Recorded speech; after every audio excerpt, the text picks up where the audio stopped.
أعوذ بالله من الشيطان الرجيم. بسم الله الرحمن الرحيم. السلام علیکم ورحمۃ اللہ وبرکاتہ۔ سورۃ المومن آیت نمبر 10 سے 14۔ ان الحمد للہ والصلاة والسلام علی رسول اللہ اما بعد۔ اعوذ باللہ السمیع العلیم من الشیطان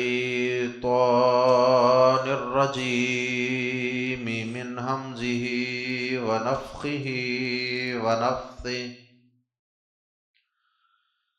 ان الذین کفروا ینادون لمقت اللہ اکبر من مقتکم انفسکم اذ تدعون الی الایمان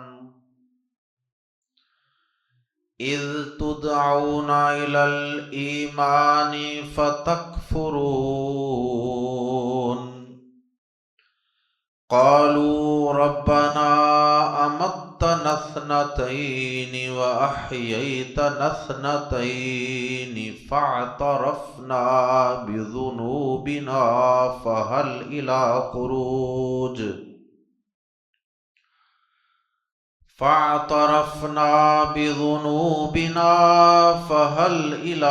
خروج من سبيل۔ ذلكم بأنه إذا دعي الله وحده كفرتم وإن يشرك به تؤمنوا فالحكم لله العلي الكبير۔ هو الذي يريكم آياته وينزل لكم من السماء رزقا وما يتذكر إلا من ينيب۔ فادعوا الله مخلصين له الدين ولو كره الكافرون۔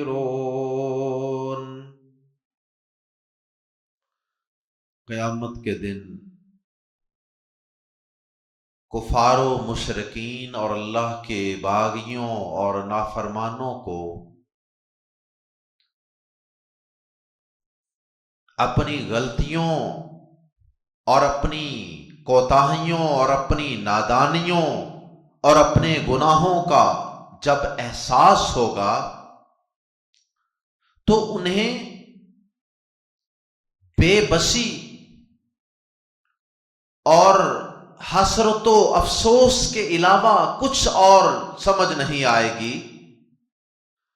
قیامت کے دن جب اللہ رب العزت کی عدالت لگے گی، کفار و مشرکین جو دنیا میں اللہ رب العزت کی اطاعت و فرما برداری سے اعراض کرتے تھے، تکبر اور ضد ہٹ درمی کی وجہ سے کبھی شرک پہ ڈٹے رہتے، کبھی کفر پہ ڈٹے رہتے، کبھی اللہ کے نبیوں رسولوں کی مخالفت پہ جمے رہتے، انہیں کوئی احساس نہیں ہوتا تھا، وہ ٹس سے مس نہیں ہوتے تھے اللہ کی آیات سن کر۔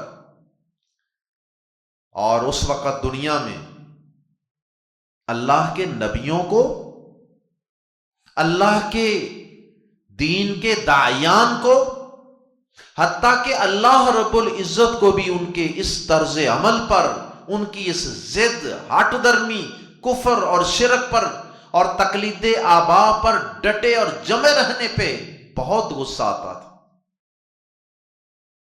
انہیں بڑا ان لوگوں پہ غصہ آتا تھا، لیکن یہ کافر کسی طرح بھی سدھرنے کے لیے تیار نہیں تھے۔ جب قیامت کا دن ہوگا تو یہ کافر جب اپنے سامنے اللہ کی عدالت کو دیکھیں گے اور اللہ رب العزت کے عذابوں کو اپنے سامنے دیکھ لیں گے، اور پھر اس جہنم میں انہیں پھینک دیا جائے گا ذلیل و رسوا کر کے، تو ان کافروں کو اس جہنم کی آگ سے بچنے کے لیے کوئی رستہ نظر نہیں آئے،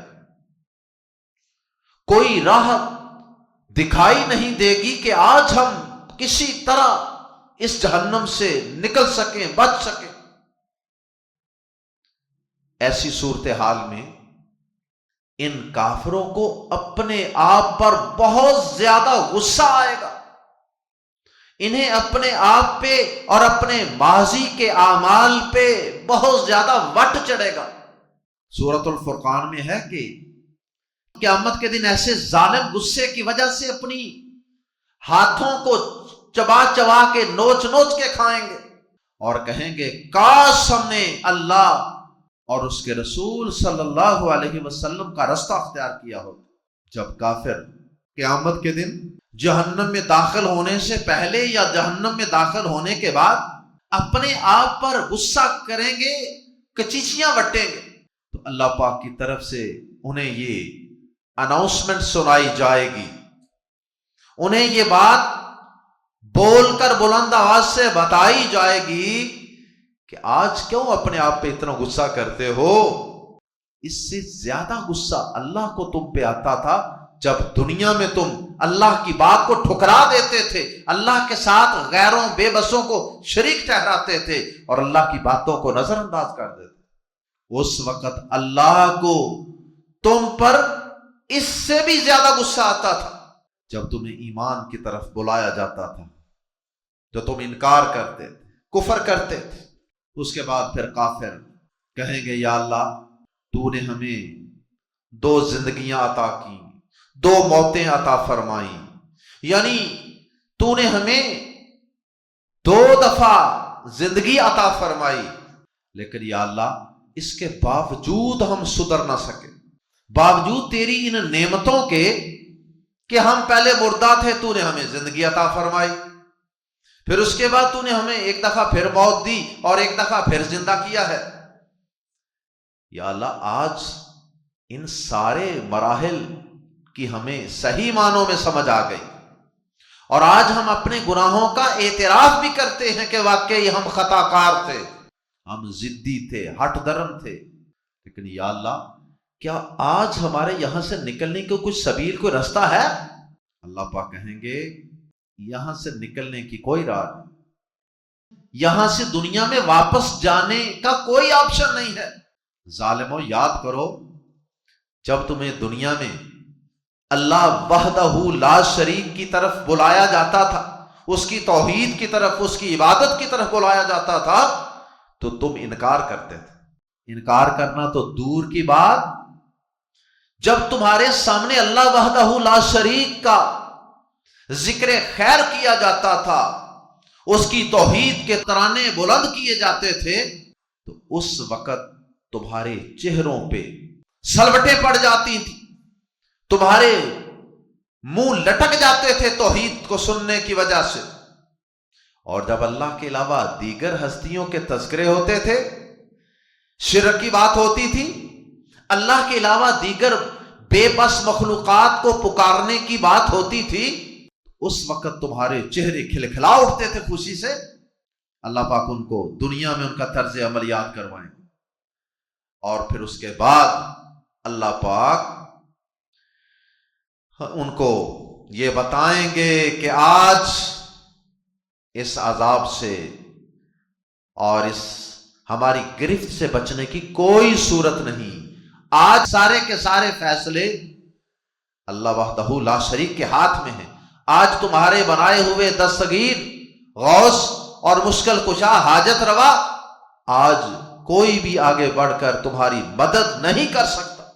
اور پھر آخر میں اللہ پاک نے دوبارہ دنیا میں بستے ہوئے یعنی موت سے پہلے دنیا میں بسنے والے کافروں کو اللہ پاک نے ایک دفعہ پھر اپنی نشانیوں کی طرف توجہ دلائی ہے کہ کافروں، دنیا میں بسنے والے کافروں، کل قیامت کے دن تم اللہ پاک کی منتیں کرو گے، سماجتیں کرو گے، اللہ سے وقت مانگو گے، دنیا میں دوبارہ واپس جانے کی خواہش اور تمنا کرو گے، اپنے آپ پہ غیظ و غضب اور غصے کا اظہار کرو گے، تو اس وقت کے آنے سے پہلے ارے ظالموں، اللہ پاک کی تمہارے قرب و جوار میں، زمین و آسمان میں، پورے آفاق میں جو تمہارے رب کی نشانیاں ہیں، ان نشانیوں پہ غور کرو اور اپنے پیدا کرنے والے کو پہچان لو، اس کی طرف پلٹ آؤ، اس کی عبادت کی طرف، اس کی توحید کی طرف، اور اس کے ساتھ عبادت میں کسی اور کو شریک ہرگز نہ کرو۔ یہ اللہ پاک نے آخر میں ایک دفعہ انہیں دوبارہ دعوت دی ہے۔ آئیے قرآن مجید کے الفاظ میں پڑھتے ہیں، آیت نمبر 10، ان الذین کفروا، بے شک وہ لوگ جنہوں نے کفر کیا، ینادون، یہ فعل مضارع مجہول ہے، پیسو وائس، ایک ہوتا ہے ینادون اور ایک ہوتا ہے ینادون، انہیں ندا دی جائے گی، انہیں پکار کر کہا جائے گا۔ کیا کہا جائے گا؟ لام زبر لا، کہ یقیناً مقت اللہ، اللہ کا غضب، اللہ کی ناراضی یا اللہ کا ناراض ہونا، اکبرو، بہت زیادہ تھا، بہت بڑا تھا یا بہت زیادہ تھا، من سے مقتکم، تمہارے ناراض ہونے سے، انفسکم، اپنے آپ پر، تمہارے اپنے آپ پر، یقیناً اللہ کا ناراض ہونا تمہارے آج قیامت کے دن اپنے آپ پر ناراض ہونے سے کہیں بڑا تھا، کہیں زیادہ تھا وہ اللہ کا ناراض ہونا۔ کب اللہ کا ناراض ہونا؟ غصہ اور اللہ کی ناراضی کب زیادہ تھی؟ تمہاری ناراضی سے، تمہارے غصے سے، اذ، جب، تدعون، یہ بھی فعل مضارع مجہول ہے، اذ تدعون، جب تمہیں بلایا جاتا تھا، الی الایمان، ایمان کی طرف، جب تمہیں ایمان کی طرف بلایا جاتا تھا، فا، تو، تکفرون، تم انکار کرتے تھے، تمہیں ایمان کی طرف بلایا جاتا تھا، انبیاء کرام، داعیان اعظام، علماء کرام تمہیں ایمان کی طرف بلاتے تھے، لیکن تم انکار کرتے تھے تکبر کی وجہ سے۔ تو آج اپنے آپ پر اتنا غصہ کرنے کا کوئی فائدہ نہیں، اللہ پاک کو بھی تو تم غصہ دلاتے رہے ہو نا دنیا میں، اس کی نافرمانیاں کر کے۔ قالو، وہ کہیں گے، ربنا، اے ہمارے رب، اعتراف کریں گے جرم کا، گناہ کا، اور اللہ تعالیٰ کی مہلت دینے کا اعتراف کریں گے کہ یا اللہ تو نے تو ہمیں زندگی دی تھی، ہم اس زندگی میں وقت سے اور مہلت سے صحیح فائدہ نہیں اٹھا سکے۔ قالو، وہ کہیں گے، ربنا، اے ہمارے رب، امتا، تو نے موت دی نا ہمیں، اثنتین، 2 دفعہ، تو نے ہمیں 2 دفعہ موت دی۔ سورۃ البقرہ کی آیت نمبر 28 میں اللہ پاک نے بھی ذکر کیا ہے 2 زندگیوں اور 2 موتوں کا۔ انسان اس دنیا میں جب آتا ہے تو اس سے پہلے، دنیا میں آنے سے پہلے، جب وہ ایک نطفے کی شکل میں ہوتا ہے تو اس وقت وہ ہوتا تو ہے لیکن ڈیڈ ہوتا ہے، اسے اس کی موت اللہ تعالیٰ نے قرار دیا۔ اس کے بعد پھر اللہ پاک نے انسان کو زندگی دی، 20 30 40 50 60 70 80 سال، ایک موت اور ایک زندگی ہوگی۔ پھر دنیا میں جو موت آتی ہے جس پہ لوگ جنازہ پڑھتے ہیں، یہ دوسری موت، اور پھر قیامت کے دن دوبارہ زندہ کیا جائے گا۔ 2 زندگیاں ہو گئی، ایک دنیا کی، ایک آخرت۔ اللہ اکبر۔ سورۃ البقرہ میں اللہ پاک نے اسی طرح کیف تکفرون باللہ وکنتم امواتا فاحیاکم ثم یمیتکم ثم یحییکم، اس آیت مبارکہ میں تذکرہ کیا ہے 2 موتوں کا اور 2 زندگیوں کا۔ تو یہ کافر جو دوسری زندگی کو دنیا میں نہیں مانتے تھے، دوسری زندگی کو، مرنے کے بعد کی جو زندگی ہے، یعنی یہ 4 سٹیجز ہیں، پہلی موت، پھر زندگی، پھر موت، پھر زندگی، 4 فیز ہیں، 4 سٹیپ ہیں انسان کی زندگی کے ٹوٹل، دنیا اور آخرت کی ساری زندگی ملا کر۔ اس میں سے پہلا، دوسرا اور تیسرا، 3 سٹیپس کو تو ہر انسان مانتا ہے، کافر بھی مانتا ہے۔ چوتھا سٹیپ مرنے کے بعد کی زندگی، اسے کافر نہیں مانتا، مومن مانتا ہے۔ اب یہ کافر دنیا میں ان 4 سٹیپس کو نہیں مانتے تھے، اور اب قیامت کے دن اعتراف کر رہے ہیں کہ یا اللہ تیری بات صحیح تھی جو تو نے قرآن میں کہی تھی، جو تیرے نبی نے ہمیں بتائی تھی، 2 زندگیاں، 2 موتیں، 4 فیز، آج ہم اعتراف کرتے ہیں۔ قالو، وہ کہیں گے، ربنا امتنا، اے ہمارے رب تو نے ہمیں موت دی، اثنتین، 2 بار، 2 ٹائمز، واحییتا، اور تو نے زندہ کیا یا زندگی عطا کی نا ہمیں، اثنتین، 2 مرتبہ، فاعترفنا، فا پس، اعترفنا، ہم نے اعتراف کیا، سو ہم نے اقرار کیا، ہم نے اعتراف کیا، ہم ایڈمٹ کرتے ہیں، بی کو، یہ پریپوزیشن ہے، کس کو؟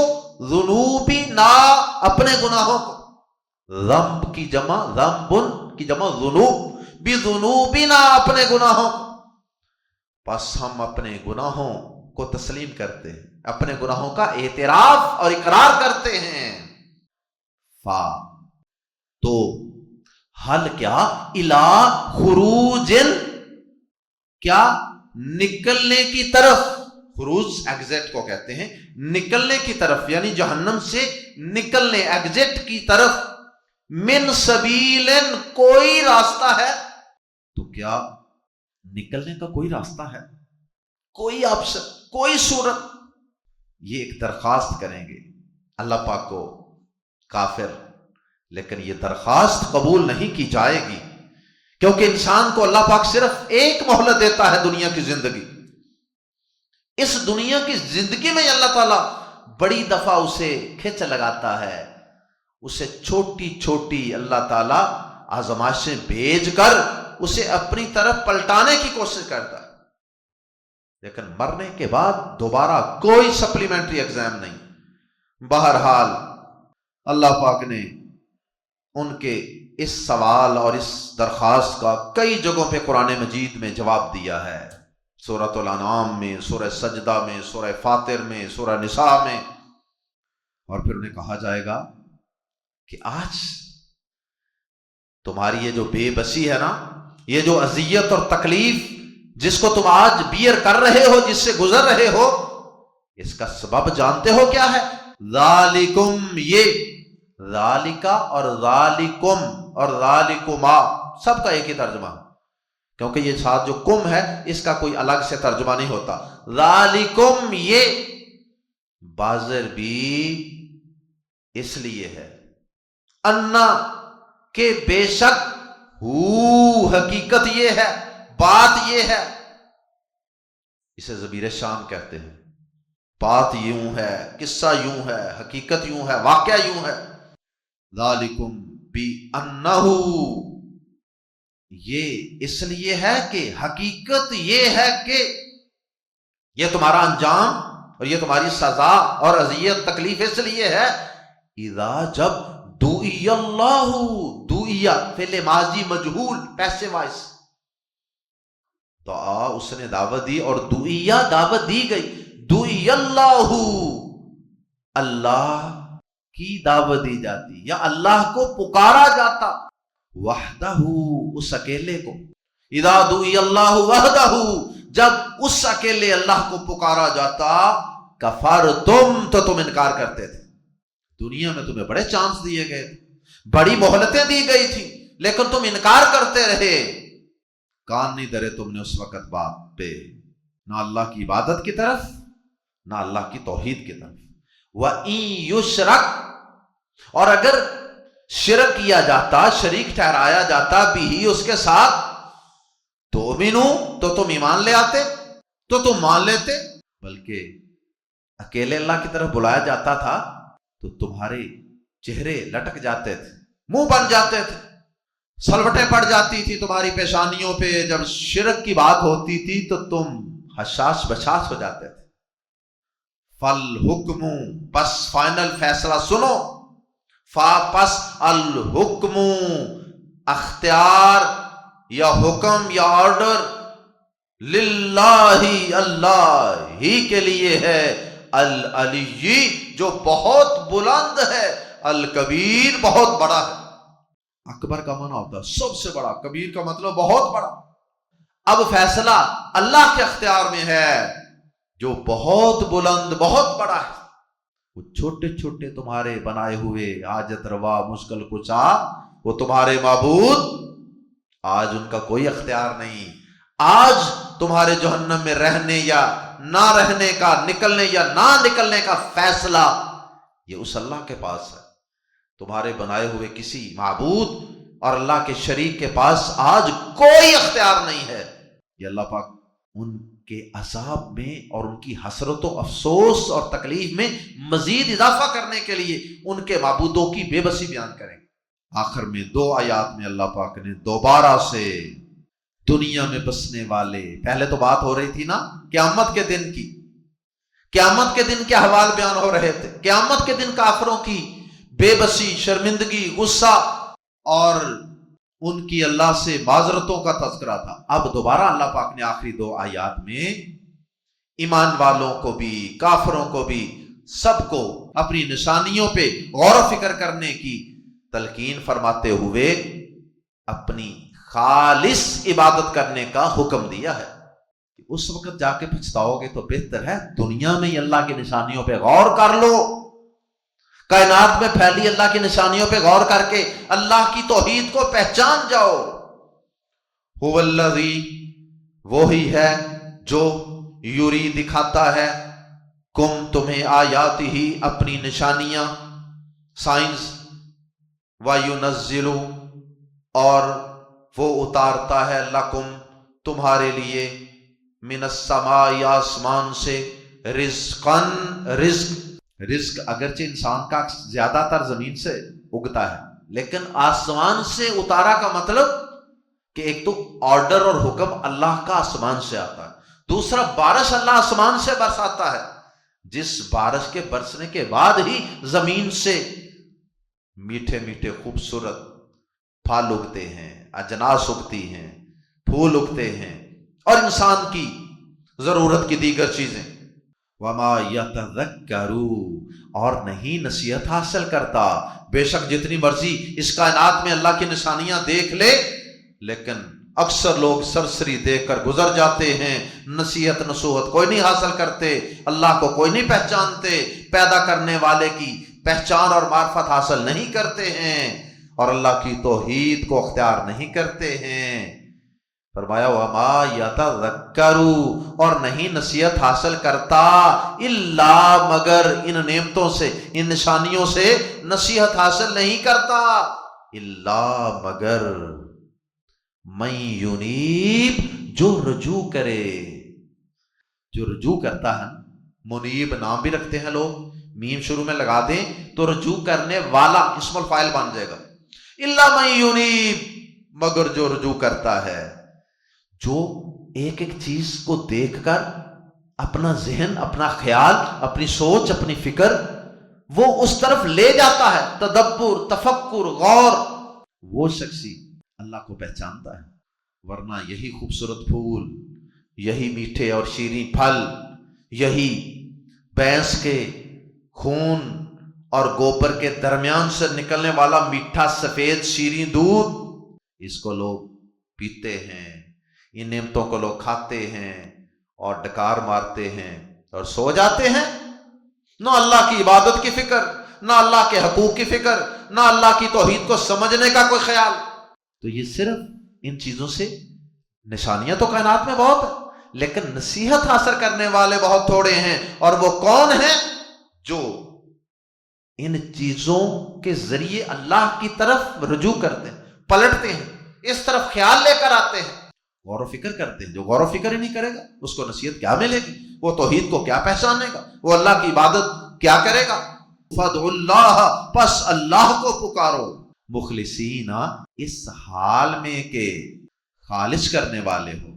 اگر یہ ہوتا مخلصون تو پھر ترجمہ صرف ہونا تھا خالص کرنے والے، اور یہ مخلصون کی بجائے مخلصین ہے، حالت نصب میں ہے، اس لیے اس میں حال پایا جاتا ہے۔ ترجمہ کریں گے اس حال میں کہ خالص کرنے والے ہو، لہو، اسی کے لیے، الدین، دین کو، اللہ کو پکارو، یا اللہ مدد، اللہم، اے اللہ یہ مصیبت دور کر دے، اے اللہ فلاں نعمت دے دے، یا اللہ اولاد دے دے، یا اللہ بارش برسا دے۔ سب دعائیں کس سے کرنی ہیں؟ اللہ سے۔ پس اللہ کو پکارو اس حال میں کہ خالص کرنے والے ہو اسی کے لیے دین کو، اور دین کا معنی عبادت بھی ہوتا ہے، عبادت کو اسی کے لیے خالص کرنے والے ہو کر اس کو پکارو، یعنی پکارنا جو کہ عبادت ہے، تو پکارنے میں کسی اور کی آمیزش نہیں کرنی کہ اللہ کو بھی پکارو اوروں کو بھی پکارو۔ لو، اور اگرچہ کریہا، ناپسند کریں، کراہت کریں، الکافرون، کافر، اور اگرچہ کافر برا ہی کیوں نہ مانے، کافروں کو تو توحید اچھی نہیں نہ لگتی، تو تمہاری توحید سے کافروں کو برا ہی کیوں نہ لگے، تم اس اکیلے اللہ کو پکارو، اور اس کے علاوہ کسی اور کو پکارنے کی شکل میں اپنی توحید میں، اللہ کی عبادت میں کسی اور کی آمیزش نہیں کرنی۔ خالص دین اسی کے لیے، عبادت خالص اسی کے لیے، پکارنا خالص اسی کے لیے۔ اللہ ہم سب کو مرتے دم تک اپنی توحید پر قائم رہنے کی توفیق عطا فرمائے۔ اللہ ہمیں اور ہماری قیامت تک آنے والی نسلوں کو اللہ شرک سے بچا لینا، اللہ توحید سمجھا دینا، اللہ توحید پر قائم رکھ دینا۔ سبحانک اللہم وبحمدک، اشہد ان لا الہ الا انت، استغفرک واتوب